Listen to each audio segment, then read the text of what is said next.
morning, viewers. Welcome to my brief devotion titled Fresh Bread.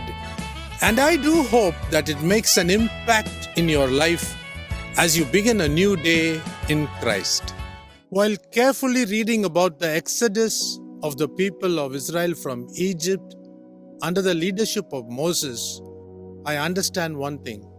Moses' intimacy with God fueled rebellion against him by the people.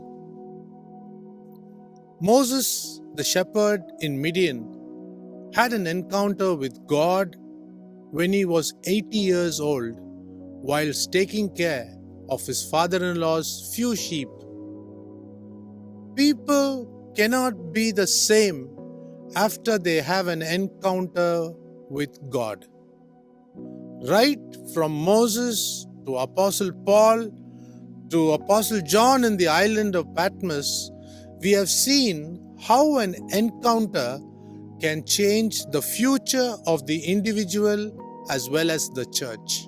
As the appointed leader of the surging masses in Egypt, the people under the leadership of Moses and Aaron were led through the Red Sea amidst great signs and wonders. Just with one man being able to hear God pinpointedly, God decided to reveal himself to all the people there.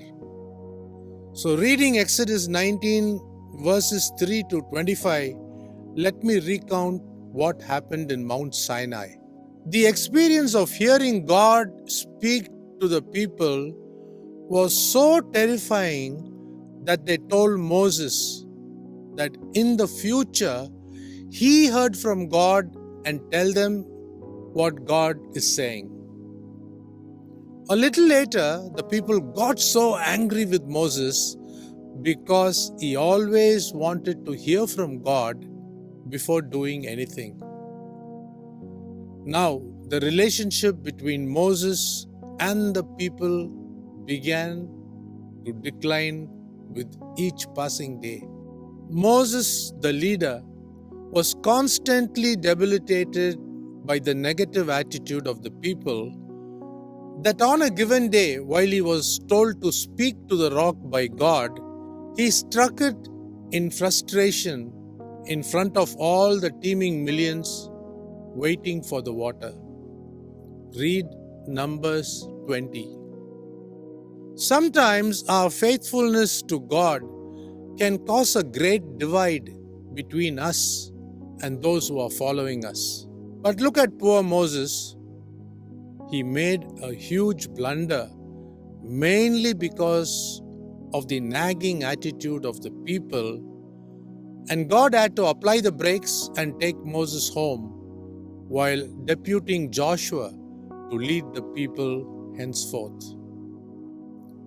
Let me close with this statement. Remember, history always repeats itself. Just a word of caution. See you tomorrow.